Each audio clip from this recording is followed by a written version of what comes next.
নমস্কার, জয় মা তারা। আজকে আর একটা নতুন মহা ঔষধ নিয়ে আসলাম অশ্বরোগের। অনেক অশ্বরোগের ওষুধ অ্যাভেলেবেল, ডাক্তার কবিরাজ অনেক দেখা যাচ্ছে, মোবাইল খুললে বাজারে গেলে পাওয়া যায়। কিন্তু আমি যে ওষুধ দিচ্ছি, আমি নিজে ভালো হয়েছি এই ওষুধ দিয়ে। 1 সপ্তাহের মধ্যে যত পুরনো রোগ হোক, যত ভয়ঙ্কর হোক, অশ্ব, ভগন্দার, তারপরে তোমার ওই বালি অশ্ব, গুটি অশ্ব, যা কিছু বলা হয় আর কি, যার এক ভাষায় আমরা গ্রাম্য ভাষায় মন্দ ভাগ্য বলি এই রোগের নাম। এই যে গাছটা, এই গাছটার নাম আমরা গ্রাম্য ভাষায় কপাল ফটকা বলি। এই দেখো, এই গাছটার, এই যে আমি একটা ডাল অন্য জায়গা চিনিয়েছি, কারণ এই গাছটার ফল একটা হচ্ছে, এই যে এরকম গোল গোল ফল হয়, ভেতরে ফাঁপা, চাপ দিলে, কচি থাকলে চাপ দিলে বা কপালে জোরে মারলে ঠাস ঠাস করে ফোটে। এই যে গাছটা, এর শিকড় 1 ইঞ্চি। আর এই যে এই একটা জিনিস, এই যে হচ্ছে শাপলা পাতা মাঝের লেজ বা শঙ্কর মাঝের লেজ। শাপলা পাতা মাঝের লেজ 1 ইঞ্চি, আর এই কপাল ফটকার শিকড় 1 ইঞ্চি। দুইটা একসাথে করে শনি বা মঙ্গলবারে একটা পিওর লোহার তাবিজে ভরিয়া তেল মাটি দিয়ে মুখ আটকাইয়া কালো সুতো দিয়া মাজায় নিতে হবে। এই গাছ, এই মাছের লেজের সাথে আর এই গাছের শিকড় যখনই অ্যাডজাস্ট হয়ে এই গাছের শিকড় শুকাইতে শুরু করবে, অশ্ব যত খতরনাক অশ্ব থাকে 1 সপ্তাহের মধ্যে শুকাইয়া বিনাশ হয়ে যাবে। আর তার সাথে যে জীবনে আর আমার এই রোগ হবে না, তার জন্য ওই 7 দিনে 8 কাপ পরিমাণ থানকুনি পাতার রস, 8 কাপ পরিমাণ থানকুনি পাতার রস 7 দিন সকালবেলায় বাসি পেটে খাইতে হবে। 7 দিনের মধ্যে, চ্যালেঞ্জ দিচ্ছি আমি, কারণ আমার নিজের হয়েছিল এই রোগ। আমি অনেক জায়গায় ছোটাছুটি করছি, আমি এই লেজ জোগাড় করতে পারি নাই। এই শাপলা পাতা মাছের লেজ লেজ জোগাড় করছি, তারপরে আমি নিজে ভালো হয়েছি। তারপরে আমি অন্য লোককে দিছি, যত লোককে দিছি মা কালীর কৃপায় সবাই ভালো হয়ে গেছে। বিনা পয়সার চিকিৎসা, 20-50 টাকা দিলে লেজটা পাওয়া যাবে। একটা লেজে কম করে 1000 খানেক তাবিজ ধরা যাবে। তারপরে মোটা অংশ চলে আসে, দেওয়া যায় না। মোটামুটি এইরকম যতটা, এদিকে দেখো, এদিকে তো অতিরিক্ত মোটা, তো এই আগার টুকটা আমার দেওয়া হয়ে গেছে, এটুকুনি আছে, এরপরে আরো আছে, কিন্তু এত মোটাটা তাবিজে ভরা যায় না, অনেক বড় তাবিজ লাগে। মোটামুটি এরকম এই অবধি দেওয়া যাবে। হাত 1-1.5 হাত লেজ ব্যবহার করা যায়, 1 ইঞ্চির মতো লাগে মোটামুটি। তাও অনেক অনেক মানুষের এই মহারোগের থেকে মুক্তি পাইয়ে যাবে। আমি যত মানুষের দিচ্ছি সবাই ভালো হয়ে গেছে। আর এই পাইলস রোগ আজ ঘরে ঘরে ছোট বুড়ো সবার আছে, সবার হচ্ছে। ডাক্তারের কাছে যাচ্ছে, অপারেশন করতেছে, আবার হচ্ছে।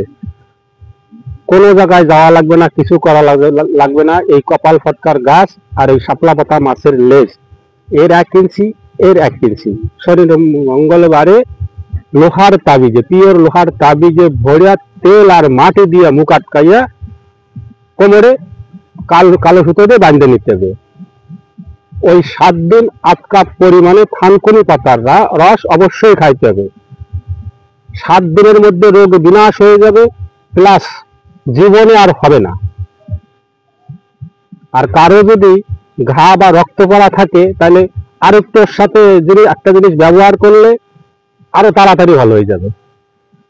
নারকেলের তেল, ভেজাল না থাকে। এই যে বাজারে অনেক রকমের সেন্ট ফেন্ট লাগানো থাকে, ওই সময় পিওর নারকেলের তেল তুলো দাঁড়ায়, ঠিক আছে।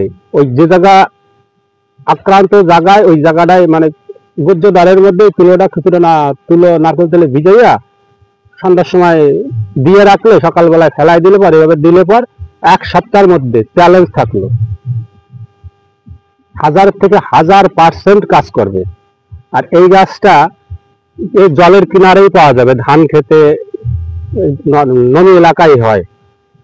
এই ধরনের গাছ নিতে হবে, একদম মানে আফুলা গাছ না হয়, ফুল ফল আইছে, বড় হোক। মূল শিকড়টা 1 ইঞ্চি, আর এই শাপলা পাতার মাঝের লেজ 1 ইঞ্চি। এই দিয়া লোহার তাবিজে ভরে কালো সুতো দিয়ে কোমরে বাঁধে নিতে হবে। সকালবেলায় ওই 7 দিন 8 কাপ করে থানকুনি পাতার রস অবশ্যই খাইতে হবে 7 দিনের মধ্যে। মা কালীর দোহাই দিয়ে বলতেছি 7 দিনের মধ্যে ভালো হয়ে যাবে। কেননা আমার নিজের হয়েছিল, আমি 1 বছর ভুগেছি। এই লেজের অভাব ছিল, আমাদের জায়গায় কম পাওয়া যায়, বহুত কষ্ট করে জোগাড় করছি, জোগাড় করে তারপর আমি ভালো হয়েছি। আরো যাদের দিচ্ছি সবাই ভালো হয়ে গেছে। এই যে আমি মাঠের মধ্যে আইছি, দেখো এই যে আমাদের নতুন সাগর, দেখে রাখো, নামি গনে বৃষ্টি হইয়া শুকনো ডাঙায় সাগর হয়ে গেছে, দেখেছো? এই যে না এই জায়গা ব্যাঙ আছে, না মাছ আছে, না শাক পাতা গাছপালা কিছু নাই, খালি জলই জল। তার পাশে এই যে গাছটা হয়ে আছে,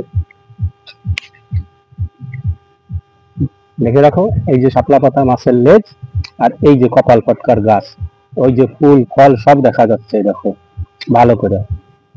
এর মূল শিকড় 1 ইঞ্চি, আর এর 1 ইঞ্চি ব্যবহার করো। মা কালী এই মহারোগের থেকে মুক্তি করবে। কোনো খাওয়া দাওয়া বাদ বিষ কোনো কিছু বারণ নাই। এই ওষুধ আর কিছু না, এই ওষুধ আর কিছু না। যে খুশি সে যেভাবে খুশি উঠে ব্যবহার করলি করি ফল। ওই কিছু লোকে বলে, আমারে কতজনে বলে যে আমি কবিরাজি শিখছি, আমার কবিরাজি আমার পর খাটে না। এগুলো ভুল ভ্রান্তি কথা। বিদ্যা আমি শিখবো, যদি আমার কাজে না লাগে অপরের কাজে কি করে লাগাবো? আমার কথা রাখছে এই জায়গা। আমি কবিরাজি শিখছি, আগে আমার মঙ্গল করবো, তারপর আমি জগতে দেখবো। তা আমি মহাবিদ্যা শিখছি, আমার কাজেই লাগলো না, তাহলে জগতের কি করব আমি? তো ওই যারা এই কথাগুলো বলে, ওগুলো মানুষের ভ্রান্তি করার কথা বলে, আর কিছু না। জয় রাধে, সবাই ভালো থাকো। একটু একটু করে এই জিনিসটা ভাই বন্ধুদের কাছে, দেশবাসীদের কাছে পৌঁছে দাও।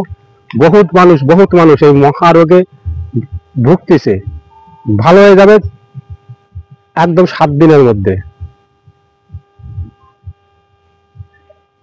হরে কৃষ্ণ।